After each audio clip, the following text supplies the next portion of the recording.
this is Egoraptor. Hi. The creator of Metal Gear Awesome and all the awesome stuff on Newgrounds, and I'm coincidentally wearing a Metal Gear Awesome shirt. Make sure to pick one. So am I. Look at that. Look at that. Make sure to pick one up. What's the website you were up for? What, newgrounds.com? For your thing, for the shirts? Newgrounds.com/store, I believe. Okay, buy a Metal Gear Awesome shirt because it's awesome. I agree. Anyway, we wanted to talk to Egoraptor because he's a gamer fan, and we wanted to talk to him about some of the stuff that we've been getting mail from and the rumors and stuff like that. First off, we have two of the biggest messages we get from parents groups and people like, saying video games are bad, that video games cause you to do illegal, activities. Mm-hmm. What do you say to that? If somebody were to say, video games cause you to do bad things, they cause crime.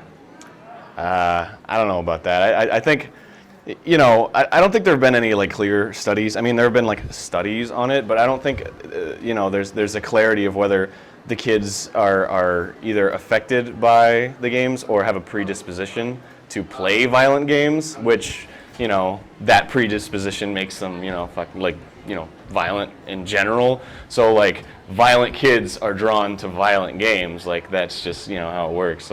Someone who likes peanut butter and jelly is going to eat peanut butter and jelly, and he's going to go out and buy peanut butter and jelly.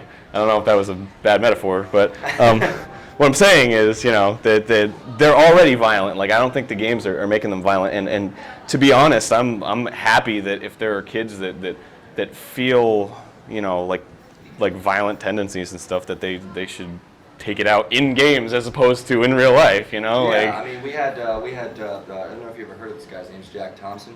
Yeah, I know Jack Thompson. Yeah, we had lots of, I was talking to the girl at Penny Arcade, the charity, Child's Play charity, they were having a charity auction, and he called the FBI on them for some reason, because he said something about, I mean, every time there's a game, there's something like the Virginia Tech, he was blaming that on Halo and Counter-Strike, which coincidentally is one of my favorite games. And here's another thing too. Women are depicted as sexual objects, weak and feeble. In video games. Okay. What would you say to that? I don't know. There's tons of games where Zoe kicks ass and Left 4 Dead, and I don't know. There's a lot of female I mean, I think we're seeing an advent of heroines in video games where they just, Bayonetta's coming out. I mean, yeah, that's really sexually oriented, but I mean, she's awesome, and she totally I mean, Left 4 Dead. Not Left 4 Dead. What? Half-Life.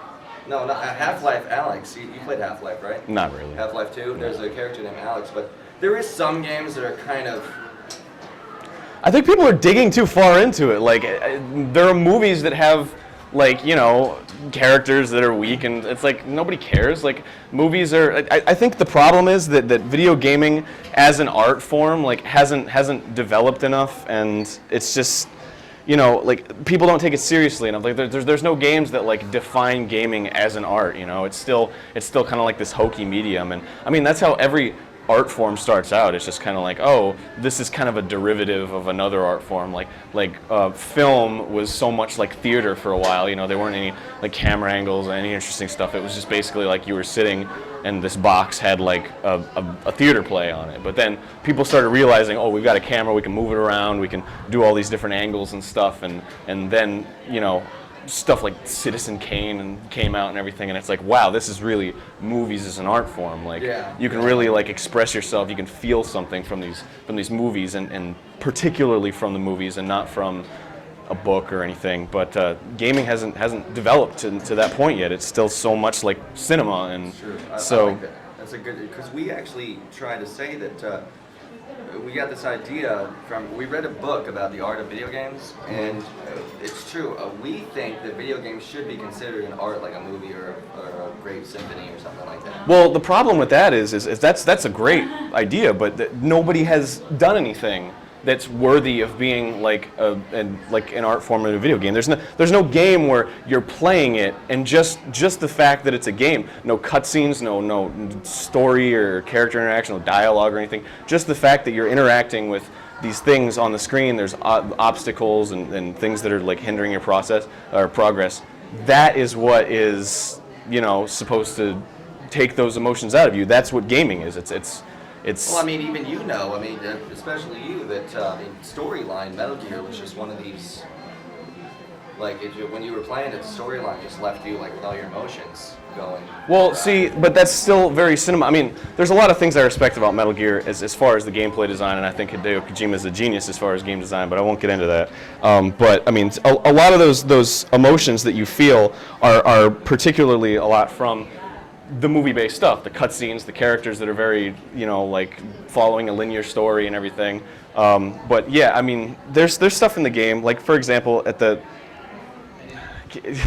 It's a spoiler, but there's a part at the end where you're like struggling and you gotta like rapidly hit a button and it's really intense and you like feel that kind of intensity just by like hitting the button. You feel like Snake's pain, and that's like at 4? Right. Yeah. Played 4. Exactly, and it goes on for so long, and you're like you start really hurting, and you're like, man, like this is really intense. Like I can get into this, and like this is making me like really feel something. Even if you're just hitting a button, it's just like the visuals and everything. Because everything. I mean, especially like another example when the first Metal Gear Solid came out, when you were on the Otacon, when you were on. I forgot his name.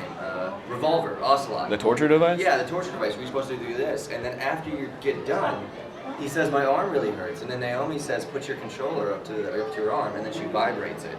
Yeah, and even Psycho Mantis vibrates it when he says, "Put your controller on the floor." That's a cute little level of interaction, but as far as gaming as an art form, I don't think that goes that far. See, the problem with Metal Gear is that it relies too much on the cutscenes and too much on the story, and I mean, I think Kojima likes that, but as an art form, no. But I mean, I feel like we're going off on a tangent here. I could rant about. I mean, I could rave about Metal Gear all day. Like, is that like I was gonna ask you? Some people asked us questions. And we wanted to ask the questions for them because he sent us in questions. Yeah, that's awesome. There was this kid named Chris from Wyoming, and he asked, "What's your 3 favorite games?" My 3 favorite games. First favorite would be Mega Man X for the Super Nintendo. Second would probably be Guitar Man for the PlayStation 2. It's awesome. And the third is Shadow of the Colossus. Fantastic game. Absolutely fantastic. Awesome game design. We gotta ask. You can't like people are wanting to ask a lot about Metal Gear, so I'm gonna ask you the questions. Yeah. That some of the people sent in. Jared from Tennessee asked, "Why did you pick Metal Gear?" You mean like Metal Gear Awesome? Yeah. Why did you do Metal Gear Awesome? But why did you pick the game Metal Gear to do that? That's kind of a good question. I guess I don't really know. It was just fell victim to. It was just the game at the time that I was interested in. I created these things called In a Nutshell back in the day, like DBZ in a Nutshell. That was really popular for a while. But I made a bunch of other ones, and I never released the Metal Gear in a Nutshell. And it had a lot of the jokes from Metal Gear Awesome in it. So I just used all those jokes for the Flash movie, and that's about it. And you were learning Flash at the same time as doing. Right. I didn't know anything about Flash. I made like a Final Fantasy spoof once, and that's really it. So and again, the question: why did you call it Awesome? Metal Gear Awesome. It was just a Metal Gear parody. I just.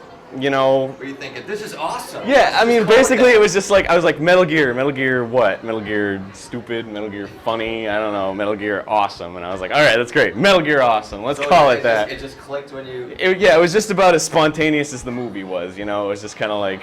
Were you? Because the way we create Console Alliance, we just put a whole bunch of words together. And we just started throwing out random compounds, and then all of a sudden we just came up with Console Alliance, and he was like, I like that. Oh. And also, another question. How long did it take you to make the first one? God, I don't know. It was about like 3 months of work and about 3 days of actual work. Like I kept putting it off, and I mean, I'm not gonna act like it took a long time to make, because it didn't. I mean, if you watch it, it's just kind of like there's no color theory. It's just so sloppy. So yeah, it was like 3 or 4 days worth of solid work. I mean, I didn't even plan on making it. I just wanted to do the voice of Snake. And I wrote the script out, and I was like, all right, I'm gonna do the voice now. And I just read all these lines, and I was like, all right, I did it, yeah.